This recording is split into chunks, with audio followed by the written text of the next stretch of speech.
Bezat Hashem, continuons la lachot de Kibud Orim. Afilou ima ben talmid acham ve'aba pashut meod. Même si le fils il est très érudit et le papa c'est une personne simple, un bon juif, et bien quand même le fils doit se tenir debout devant son papa et ne pas dénigrer cette halakha-là. Au contraire, il se devrait que le fils d'Amit Acham va honorer ses enfants, ses parents, au contraire pour donner le bon exemple. Ben Tamit Acham chez Bikshu Aviv V'nei Rabim chez Aselo Melacha Shei. Un enfant qui est Tamit Acham, qui a reçu l'ordre de son papa, fais-moi ceci, cela, en public. Si le fils lui-même, vu son statut de Tamit Acham, il n'aurait pas fait même pour lui-même cette action-là, je sais pas moi, de lever un fardeau, ou de lever une poutre, j'en sais rien, de lever de la chaux, parce que c'est pas selon son kavod, eh ben il n'est pas non plus hayav de le faire pour accomplir l'ordre de son papa. Mais si pour lui il l'aurait fait, eh ben il est aussi obligé de le faire sous l'ordre de son papa, même que la chose va être accomplie en public. Et s'il peut pas le faire, il a pas la force. Il peut pas, qu'est-ce qu'il va faire? Anu c'est Rahman Apatre. Mikol makom betzina. Attention, on vient de parler maintenant que c'est qu'en public. Mais quand c'est en particulier, même si c'est un travail qui n'est pas selon l'honneur du Tamid Acham lui-même, il faut qu'il fasse son papa. Imaginons, moi, je sais pas moi, faire la serpillière. Maintenant, si c'est en public, et il va pas faire la serpillière dans un hôtel devant tout le monde pour la chambre de son papa. Mais quand il va faire la maison est fermée, personne ne voit, il ferme même les volets parce que des fois, il y a des curieux qui regardent. Et il va faire la serpillière, Baruch Yeh Hashem. Ben Talmid Acham Shezaka le Aber Sefer Lischut Ezekot Tarabim. Si quelqu'un il a un enfant qui est érudit, il le mérite d'écrire un livre pour pouvoir faire mériter le public. Mitzvah Alav Shabeach Lokir Tova Leoram.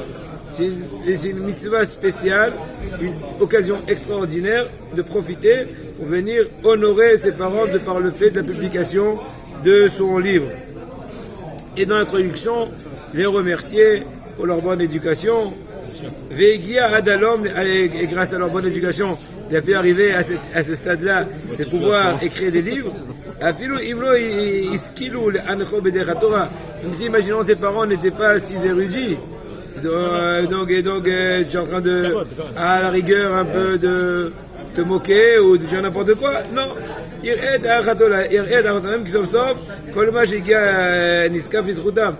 En fin de compte, tout ce qu'il a reçu, il y a une part à ses parents, puisque ce sont ses parents. Donc s'ils n'ont pas aidé, on va dire théoriquement parlant, ils l'ont au moins aidé à l'éduquer, à le faire grandir, à se développer, à trouver une parnassa, à trouver une famille. En fin de compte. Donc c'est vrai que ton papa il n'a pas trop poussé à la yeshiva. Bon, je donne un exemple aléatoire, c'est pas le mien, Baruch Hashem. Mais mes parents ils étaient vraiment complètement tmimim. Allez-y mon fils, étudie, grandis. Mon père, Bémet, et Ahmed et Chifro, il m'écrivait des lettres de façon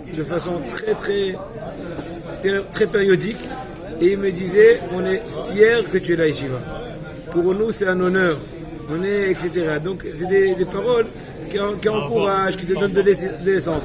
Mais en tout cas, même si, imaginons un papa, n'aurait pas trop exprimé de sympathie vu le choix de son fils, lui, il aurait tout le temps rêvé qu'il soit un professeur dans la faculté, qu'il ait une carrière, et ingénieur, des affaires finies, mais aussi ingénieur technicien de surface, balayeur, etc., etc. Au contraire, maintenant, il va remettre en évidence, merci, vous m'avez amené au monde, vous êtes des associés de beaucoup, je suis reconnaissant, vous êtes complètement propriétaire, associé à tous ces mérites-là, quelle chance, quelle aubaine d'avoir de tels parents, quel mérite vous avez d'avoir pu être aussi donc associé à ce mérite-là, de la mise à jour de ce livre-là, qui a été mis dans le monde. Et Yoshev Bnei Rabo à Mouvak, celui qui s'assoit devant son rave particulier, donc Rav Mouvak, son rave spécial, dont la majorité de sa sagesse vient de lui, épuisée de lui. Et son papa, au même instant, il est rentré, et bien il n'a pas le droit de se tenir debout en l'honneur de son papa lorsqu'il se trouve actuellement assis avec son maître, ultime maître. Pourquoi? parce que ça exprimerait d'une certaine façon un certain manque de respect vis-à-vis de son Rav. C'est comme si, que, entre guillemets, je dis avec l'explication de façon, je pense que l'explication est, on dirait qu'il y a quelqu'un de plus que ton Rav. C'est ton papa. Je peux peut-être oui comprendre, mais il y a une expression à une certaine fraction de seconde qui dirait qu'il y a quelque chose de plus haut que ton Rav. Et là, Imken, Yodea, Shigam Rabo, Olek Kavod Avim. À moins qu'il est conscient que son Rav à lui, et aussi fait du Kavod à son papa à lui, là, il n'y a pas de problème. Egon, le papa de cet élève-là, c'est quelqu'un qui est reconnu pour sa piété, pour sa bonté, la bienfaisance qu'il fait.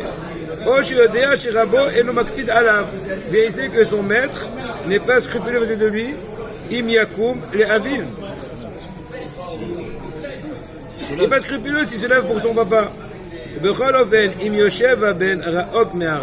En tous les cas, si le fils se soit loin du Rav, et c'est pas très remarquable le fait qu'il se lève pour son papa, il n'y a aucun problème. Voici une halakha qui n'est pas connue. Donc c'est devant ton Rav Mouvhak. Ton papa rentre, tu ne te lèves pas. À moins que ton Rav respecte ton papa. Ou ton Rav n'est pas dans ton axe, etc. Ou bien ton Rav t'a permis. Autrement, c'est interdit. D'accord. Maintenant, et si le papa avançons. Il est aussi fort que le Rav. C'est différent. Le Rav il va se lever alors. Hein? Si le papa il est pareil que le Rav, ou peut-être un peu plus supérieur. Ah, c'est possible, parce que c'est acte de l'adore, c'est autre chose. La Gemara, pour finir ce cours-là, nous amène à la péripétie de Kiddushin Daflamet Gimel Amud Bet, que le fameux Emora Rav Yehuda, l'éminent élève de son maître Shmuel, il rentrait quand son papa, le papa de Shmuel qui s'appelle, le papa de Rav Yehuda, pardon, quand il est rentré au Beth Midrash, le papa de Rav Yehuda s'appelle Rav Yechezkel. Aya Omed Milefanav, donc Rav Yehuda, malgré le fait qu'il était assis devant son maître, Mouvhak Shmuel, il se tenait debout devant son papa Rav Yechezkel quand il est rentré. La Gemara explique que Shmuel n'était pas makpid sur cela. Pourquoi? Parce que le papa de Rav Yehuda, Rav Yechezkel, était connu comme une personne qui a de très bonnes actions. Même mort Shmuel, ouais, Haya Kam Nichvodo. Même Shmuel se levait devant lui. Mort Shmuel. La Gemara continue en disant que des fois, il venait Rav Yechezkel, Ma'aré Shmuel. Des fois, Rav Yechezkel venait à l'arrière du dos de Shmuel. Il rentrait, imaginons, par une porte arrière. Et Rav Yehuda Beno, lo haya rotze la'amod mipanav. Rav Yehuda, il ne voulait pas se tenir debout devant son papa parce que Shmuel n'aurait pas su de qui il est question puisqu'il était dans son dos.